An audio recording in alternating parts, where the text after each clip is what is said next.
వందావని బోందా నువ్వు మీరో పిచ్చోళ్ళు వందనట. ఆయన సొంత కాన్స్టిట్యున్సీలనే ఇప్పుడు జెడ్పీటీసీలు గెలుతాడో లేదు పెట్టమని రాదు, ఎలక్షన్లు తెలుస్తుంది. నేను ఏమంటున్నా అంటే మాటలు కోటలు దాటుతాయి. రేవంత్ రెడ్డి ఇంకా కూడా పడిపోతారా? నాకు అర్థం కాదు. మీరు కూడా మాటలకు ఈయన ఈ మాటలు చెప్పి ఆ కుర్చీలో కూర్చున్నాడు. ఏదో అది చెప్పి ఇది చెప్పి 420 అడ్డమైన హామీలు ఇచ్చి ఢిల్లీకి వెళ్ళి టూరిస్టులను తీసుకొచ్చి ఈ డిక్లరేషన్ ఆ డిక్లరేషన్. నేను ఒక్కటి అడుగుతున్నా, 100 సీట్లు గెలవాలి. ఎట్లా గెలవాలి? ప్రజలు ఓట్లే ఉంది. రేవంత్ రెడ్డి ఆయన తొట్టి గ్యాంగ్ ఒకటి ఉంటుంది, పేర్లు చెప్పండి చెప్తా కానీ ఇప్పుడు వద్దు, మరోసారి చెప్తా. ఆ తొట్టి గ్యాంగ్ మాత్రం బాగా భయంకరమైన దోపిడీ, దండుపాలెం ముఠాలెక్క దోచుకునే పనులుంది. వాళ్ళు మాత్రం సంతోషంగా ఉన్నారు. బిల్డర్లను గోకుడు, కాంట్రాక్టర్లను గీకుడు, ఆ పనిలో మాత్రం ఫుల్ ఉన్నారు, బిజీగా ఉన్నారు. నేను ఒక్కటి అడుగుతున్నా బ్రదర్, ఒక్క కొత్త స్కీమ్ అమలు కాదు, ఇచ్చిన ఒక్క మాట నెరవేరదు. కానీ ఇప్పుడు అప్పు, రాష్ట్ర ప్రభుత్వం యొక్క అప్పు 2 లక్షల కోట్లకు చేరుతుంది. ఏడబోతున్నాయి పైసలన్నీ? బడ్జెట్ కాకుండా 2 లక్షల కోట్ల అప్పు. రైతు బంధు రాదు, రుణమాఫీ సంపూర్ణంగా జరగదు, మహిళలకు 2500 రాదు, పెద్ద మనుషులకు పెన్షన్ 4000 రాదు, ఒక ఇల్లు కట్టింది లేదు, ఒక చెక్ డ్యామ్ కట్టింది లేదు, ఒక చెరువు తవ్వింది లేదు, ఒక ఇటుక పెట్టింది లేదు. ఏడబోతున్నాయి పైసలన్నీ? మొత్తం మంచిగా ఢిల్లీకి టింగ్ టాంగా ఇదానే కదా టకీ అని చెప్పి ఢిల్లీలో మాత్రం రాహుల్ గాంధీ ఖాతాల, ఖార్గే గారి ఖాతాల, ప్రియాంక ఖాతాల, కేసీ వేణుగోపాల్ ఖాతాల పే సీఎం గారు తెలంగాణను ఏటీఎంగా మార్చి అద్భుతంగా అసలైన కోవట్టే ముఖ్యమంత్రి. బ్రదర్కి ఏం చెప్పాలి నీకు? అసలు సిసలైనోడే ముఖ్యమంత్రికి. అసలు కోవట్టు రాష్ట్రంలో నడుస్తున్నది ప్రజాపాలన కాదు, రాష్ట్రంలో నడుస్తున్నది కోవట్టు పాలన. చంద్రబాబు నాయుడు గారి కోవట్టు ఇవాళ రాష్ట్రాన్ని ఏలుతున్నాడు. ఇది వాస్తవం. తమ్ముడు ఆ ఎమ్మెల్యే గారిని నేను అభినందిస్తున్నా. వాస్తవం, కనీసం కాంగ్రెస్లో ఒక్కడన్నా నిజం చెప్తాడు మిగిలిండు. ఆ ఎమ్మెల్యే గారిని నేను అభినందిస్తున్నా, ఎందుకంటే కరెక్ట్ ఆయన చెప్పింది. రాష్ట్రంలో నడుస్తున్నది పక్కా కోవట్టు. అరికాలికి ముళ్ళు ముచ్చుకుంటే నోటి పన్నుతో పీకేస్తా అని అన్నావు. ఇలా కొడుతు ఆ డైలాగులు ఇయ్యే, ఈ డైలాగులు ఇయ్యే. ఇక్కడ తేడా ఎక్కడుంది కేటీఆర్ గారు? అవును, అప్పుడు నీకు తెలంగాణ ప్రజలను రెచ్చగొడితే ఎమోషన్ల రాష్ట్ర విభజన జరుగుతుంది, మీరు ముఖ్యమంత్రి అవుతారు, మీ ఎజెండా అది. ఇది అయిపోయింది. అచ్చా సరే, అప్పుడు నీళ్ళు దొంగతనం చేసిరు ఆంధ్రోళ్ళంటివి, నీళ్ళు ఎత్తుకపోయారంటివి, రాత్రిపూట బిందెలతో మోసిరంటివి, ఇన్ని పిటకథలు చెప్పారు మీరు. ముఖ్యమంత్రి అయినాక రేవంత్ మన జగన్ ముఖ్యమంత్రిగా ఎన్నిసార్లు మరి మీ నాయనింటికి బంగ్లాకు వచ్చిండు? ఎవరు? జగన్ ముఖ్యమంత్రి. అక్కడ ఆయన ఆంధ్రప్రదేశ్ ముఖ్యమంత్రి, నువ్వేమో తెలంగాణ ముఖ్యమంత్రివి. మరి నీళ్లు ఎత్తుకపోయిన దొంగలని నువ్వెందుకు మీ ఇంటికి పిలిచి భోజనం పెట్టినావు? నువ్వే కదా దొంగలు అన్నావు. వాళ్ళందరూ దొంగలని నువ్వే అన్నావు, మేము అనలే, కాంగ్రెస్ అనలే. ఎక్కడ మీదే నువ్వే అన్నావు. దొంగలు లంగలు లఫంగల నువ్వే అంటివి వాళ్ళని, ఆంధ్రులని. మేమన్నా ఏమైంది? లాస్ట్కి వస్తే జగన్ అక్కడి నుంచి ముఖ్యమంత్రిని 3 సార్లు పిలుస్తేవి, దర్వాజలో పోయి ఆహ్వానిస్తేవి, శాలువలు కాపుతేవి, లంచ్ తీసుకుపోతేవి, తిని పడితేవి. మళ్ళీ నువ్వు ఇక్కడ చేస్తే నేను వాళ్ళకు సిగ్గు చేయడం లేదు, వాళ్ళు నిన్ను పిలిచిర్రు, నీకు పిలిచి ఏమో నీకు తినబెట్టిర్రు. సెకండ్ బెంచే కదా సీఎం. నేనండి క్లారిటీ ఇస్తా. సీఎం ఒక జాతీయ పార్టీ నాయకుడు, ఒక మొన్నటిదాకా ఉన్న పిసిసి రేవంత్ రెడ్డి గారు, తర్వాత ముఖ్యమంత్రి అయ్యాడు. ఇది నేను కేసీఆర్ గారిని అంటలేదు. కేసీఆర్ గారు నంబర్ వన్ ఇద్దరు నంబర్ 1 బెంచ్లే, అందులో ఏం తేడా లేదు. నేను కేసీఆర్ పర్సనాలిటీ నేనేం తక్కువ చేయను, చాలా బిగ్ పర్సనాలిటీ. మాకు ఆ జ్ఞానం ఉన్నది కాంగ్రెస్ వాళ్ళకు, మీకు లేకపోవచ్చు పిల్లలకు జ్ఞానము, మాకు ఆ జ్ఞానం ఉన్నది. మేము ఎప్పుడు కూడా కేసీఆర్ని తక్కువ చేసి మాట్లాడతలేడు ఇక్కడ జగ్గారెడ్డి. కేసీఆర్ గారు very big personality, no doubt. కానీ మా ముఖ్యమంత్రి మాజీ పిసిసి రేవంత్ రెడ్డి గారు కూడా ఒక జాతీయ కాంగ్రెస్ పార్టీ. మాదేమో ఢిల్లీ పార్టీ, ఇదేమో గల్లీ పార్టీ. మీరనే గల్లీ పార్టీ, ఇంకా మాదనే ఢిల్లీ పార్టీ. గత ప్రభుత్వంలో జగన్మోహన్ రెడ్డితో కలిసి చేసినటువంటి వ్యవహారం అంతా ఓపెన్ సీక్రెట్. మేమేం చేసినాం? మేము 10 ఏళ్ళు తెలంగాణ ఏర్పడిన తర్వాత అధికారంలో రాలే. అసలు తెలంగాణ పంచాయతీ ఎక్కడ వచ్చింది? నీళ్లు నిధులు నియామకాలు. ఆ నీళ్లు నిధులు నియామకం వచ్చిన తర్వాత తెలంగాణకు సంబంధించినటువంటి బంకచర్ల కావచ్చు, లేకపోతే ఇలా మన ఈ యొక్క ప్రాజెక్టు తీసుకుపోతున్నటువంటి 88 క్యూసెక్లు తీసుకొస్తే రాజశేఖర రెడ్డి గారి హయాంలో కొట్లాడిన పి జనార్దన్ రెడ్డి నుండి ఇలా జగన్మోహన్ రెడ్డి రాగానే మీరే కదా ఎర్ర కార్పొరేషన్ తీసుకుపోయిన నీళ్లు మేము తీసుకుపోయినామా? ఇలా నీళ్లు తెలంగాణకు అన్యాయం జరిగింది ఎవరనేది బహిరంగ చర్చకు రమ్మంటుంటే ప్రెస్ కాన్ఫరెన్స్లకు పరిమితం అవుతున్నారు. ఎవిడెన్స్ ఉంది. రోజా గారి ఇంటికి వెళ్ళిపోయి మీరు చెప్పారు ఎవరికైనా అజీర్తి కాకపోయినా భావించారు మేమన్నామా? జీర్తి అవుతుందా అజీర్తి అవుతుందా కాదని మేమన్నామా? రాయలసీమ రతనాలసీమ చేస్తాం మేము.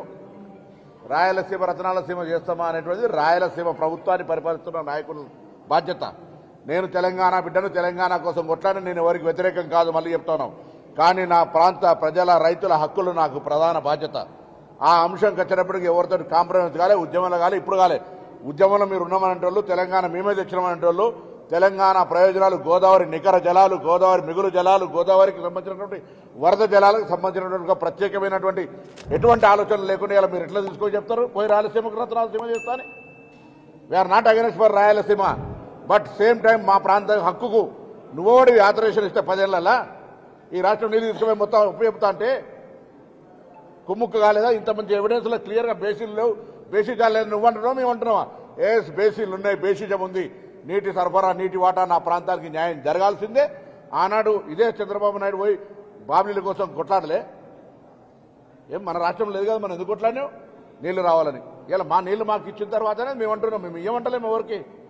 అసలు వరద జలం నికర జలాలనే మాకు 968, 511 మా నికర జలాలు మాకు ఇచ్చేసేది పర్మిషన్కి ఎక్కడ అడ్డం రాకండి. మేము ఇచ్చిన తర్వాత మీరు ఎన్న తీసుకోండి, మిగిలినాక మాకేం ఉపయోగం? ఇవాళ మీరు మాట్లాడి 10 ఏళ్లలో అన్యాయం చేసింది, 10 ఏళ్లలో తెలంగాణ ఏ నీళ్లు నిధులు నియామకాల కోసం కొట్లాడిందో వాటి గురించి పట్టించుకోకుండా ఇలా మళ్ళీ మాట్లాడతారు. అందుకే ఇవన్నీ చర్చ రావాలంటే అధికారికంగా ఆన్ రికార్డు భవిష్యత్ తరాలకు కూడా తెలిసి ప్రెస్ క్లబ్లో చేస్తే భవిష్యత్ తరాలకు తెలియదు. నువ్వే మాట్లాడినావు, నేను మాట్లాడినావు. దేశాల నుంచి ఉటావుటినొచ్చి నేనున్నా అని మాట్లాడుతున్నాడు. ఇలా మీకు అందరికీ గుర్తింపు సమస్య, ఆల్రెడీ మీరు డెడ్ అయిపోయింది మీ పార్టీ. కాబట్టి ఇప్పుడు మీకు గుర్తింపు సమస్య వచ్చింది. కాబట్టి మా సీఎం రేవంత్ రెడ్డి గారు విసిరిన సవాల్కు, నీకు కాదు సవాల్కు, ప్రతిపక్ష నాయకుడిగా మరి 9.5 సంవత్సరాలు ముఖ్యమంత్రిగా చేసినటువంటి మాజీ ముఖ్యమంత్రి గారు రండి, ఎక్కడో ఉండి మాట్లాడడం కాదు, అసెంబ్లీకి రండి, లేఖ పెట్టండి, అసెంబ్లీ సమావేశపరుద్దామని మేము అంటుంటే ఆయన డెడ్ లైన్ పెట్టినాం. నీ డెడ్ లైన్ల కోసం ఇక్కడ ఎవ్వరు వెయిటింగ్లో లేరు. మేము పెట్టిన డెడ్ లైన్ అసెంబ్లీ వేదిక. అసెంబ్లీకి వచ్చి ప్రజల సమస్యలు చర్చించాల్సినటువంటి అవసరం ఉన్నటువంటి ఒక ప్రతిపక్ష నాయకుడు బయటికి రాకుండా ఆయననేమో ఫామ్ హౌస్లలో ఉంటారు, మీరేమో విదేశాలలో తిరుగుతారు, మీ చెల్లెనేమో జైలు సమస్యతో ఎదుర్కొంటుంది, తర్వాత ఆమె సపరేట్గా ఆమె ఒక సమస్యతో ఉంది. నిన్నగాక మొన్న కొన్ని ఇంటర్వ్యూలలో ఆయన అసలు నాకు నాయకుడే కాదు కేటీఆర్ అంటుంది. ఇంకా నీతోటి మేము ఎవరు ఇక్కడ గుర్తించి మా నాయకుడు లేదా మా రాష్ట్ర అధ్యక్షుడు కానీ మా సీఎం కానీ నీతో చర్చించడానికి ఎవరు తగ్గిలేరు. ఇక్కడ మీ నాయనకి హోదా ఉంది, మీ నాయన ప్రతిపక్ష హోదాలో పనిచేస్తున్నాడు. ప్రతిపక్షంగా ఓ 10 ఏళ్ళు రాష్ట్రంలో ముఖ్యమంత్రిగా ఉన్నాడు. ఆయన అనుభవాలు కానీ ఆయన ఆలోచన కానీ పంచాలంటే అసెంబ్లీకి రమ్మని మేము ఆహ్వానిస్తున్నాం. ప్రెస్ క్లబ్బులు, ఇంకో క్లబ్బులు అవి కాదు వేదికలు. ప్రజా సమస్యలు చర్చించడానికి అసెంబ్లీనే సరైనటువంటి వేదిక. ఎందుకంటే అసెంబ్లీలో కూడా మెంబర్గా ఉన్నాడు ప్రతిపక్ష నాయకుడు, ఎమ్మెల్యేగా ఉన్నాడు, ప్రతిపక్ష నాయకుడు ఉన్నాడు. కాబట్టి ప్రజల సమస్యలు అక్కడ చర్చించడానికి రావాలని మేము సవాల్ విసురుతున్నాం. దాని నుంచి తప్పుకోవడానికి ఇలాంటి పనికిరాని డెడ్ లైన్లు లేదా పనికిరాని సవాళ్ళు విసిరి వాళ్ళు ఏదో గొప్పోళ్ళు అనుకొని ఒక ఆనందం పొందాలని చూస్తున్నారు. కానీ ఎవరు కూడా మిమ్మల్ని పట్టించుకునే పరిస్థితి లేరు. మీ పార్టీ డెడ్ అయిపోయింది. మీ డెడ్ లైన్ల గురించి మేము పట్టించుకునే పరిస్థితులు లేవు. ఇన్ని రోజులు విదేశాలలో ఉన్నటువంటి కేటీఆర్కు నిన్న మా సీఎం అనుకుంటాం, కష్టపడ్డాం, ఆస్తులు అమ్మాం, తెలంగాణను కాపాడాం, ప్రతి నిమిషం కాపలా కుక్కలా మేము కాపాడుతామండి. కానీ మీరేం చేస్తారు? 10 సంవత్సరాలు మీరు అధికారంలో ఉండి కేసీఆర్ గారు దోచుకోలేదా తెలంగాణ మొత్తం సొమ్ముని? ఇవాళ మీరు దోచుకోబట్టే కదా ఈ పరిస్థితి వచ్చింది. అది విడిచిపెట్టి కాంగ్రెస్ మీద నిందలేయడం, ఆయన చేసిన తప్పులు చెప్పడు, 7 లక్షల కోట్లు ఎలా తిన్నాడో అని ఖర్చు అయిందో చెప్పడు, ఎలా అప్పయింది చెప్పండి. నేను కూడా నా పార్టీ నేను అడుగుతున్నాను, సీరియస్గా తీసుకోవాలి సార్, మనం విడిచిపెట్టకూడదు. దీన్ని ఎంత దూరం వరకు తీసుకెళ్ళా? 7 లక్షల కోట్ల అప్పు ఎలాగైంది చెప్పమనండి. దాటవేయడం కాదు, నా మనిషిని మాత్రం విడిచిపెట్టకూడదు. నువ్వు ఉద్యమాలని చెప్పి నీకు చేతిలో తెలంగాణ పెడితే నువ్వేం చేస్తావు? 7 లక్షల 1 మినిట్ సార్, 7 లక్షల కోట్లు అప్పులు చేస్తామండి. మిగులు బడ్జెట్ నుండి అప్పులు రాష్ట్రంగా ఎందుకు వెళ్ళింది? ఎక్కడెక్కడి నుండి డబ్బులు తింటాం? కాళేశ్వరం దగ్గర నుంచి, ల్యాండ్ల దగ్గర నుంచి. నేను పిల్లు కూడా వేసాను, కొన్ని ల్యాండ్లు అమ్మేస్తుంటే పిల్లు వేసానండి నేను. ఇలా ఎన్నో జరిగినాయండి. అందుకే వాళ్ళు చెప్తున్నాను నేను, కేసీఆర్ వాస్తవాలు నువ్వు మాట్లాడాలి. సమయం దగ్గరికి పడింది. నువ్వు చేసిన తప్పులు చెప్పాల్సిందని మేము విడిచిపెట్టాం, డెఫినెట్గా విడిచిపెట్టామండి. మా రాష్ట్రం మేము కష్టపడి తెచ్చుకున్న రాష్ట్రం, నా ప్రజలు బాగుండాలని కోరుకునే వాళ్ళం మేము. ఉద్యమకారులకు మాకు నిత్యం మా ప్రజలు బాగుండాలి, మేలు జరగాలని ఆలోచిస్తూనే ఉంటాం మేము. ఇంతకు మించి మాకు అయ్యా ఉండదండి. కాబట్టి నా పార్టీని రిక్వెస్ట్ చేసేది ఏంటంటే విడిచిపెట్టకూడదు సార్. మనం ఎట్టి పరిస్థితుల్లో కేసీఆర్ చేసిన అప్పును మొత్తం ఒక్కొక్కటిగా బయట పెట్టాలి. ఏదో నామకే వాస్తే మనం మాట్లాడడం లేదా వదిలేయడం కాదు, తవ్వాలి, బయటికి తీయాలి వాస్తవాన్ని. ఇది నేను ఈ సందర్భంగా తెలియ